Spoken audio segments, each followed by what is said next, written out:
When you make homemade ice cream, you need to have ice that will chill the mixture that starts as basically milk and sugar and eggs and then is cranked in a hand crank machine surrounded by ice and salt, which cools it to a point that it ends up being ice cream.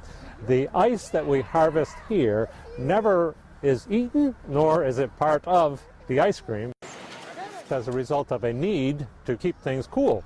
Many farmers had their own pond and an ice house or a way to store ice to basically to help keep their milk cold. And of course anything else that might need some sort of refrigeration. Then as things developed and as people got refrigerators that needed ice in it, then it became more of a commercial operation where people did it as a commercial business and cut the ice and then delivered it to people who needed it.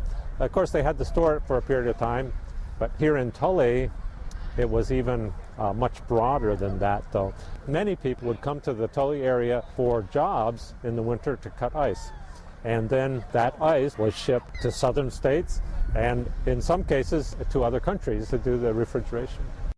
It appears that it's about 8 to 10 inches thick now. Within the last couple weeks, it was nearly 13 inches. So I would say in the last 8 years, this is about the average.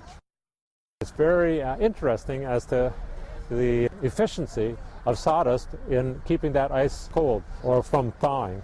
And so the way it's done is that the ice house is somehow insulated using sawdust on the walls, and then a layer of ice is put down and then sawdust between the layers so that the ice does not fuse together as it melts. It lasts a long time. Well, the process is to somehow get down to the ice. So we have to clear the ice, shovel it.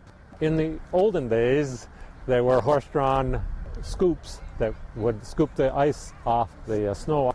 And now that you have bare ice, now you can score it.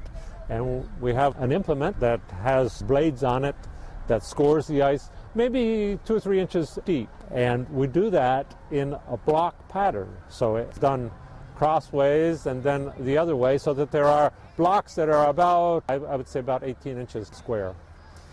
And then the process is to saw along those scored lines. And in this case, 8 to 10 inches thick would become the blocks of ice, which are transported, in our case, horse-drawn bobsleds up to the ice house.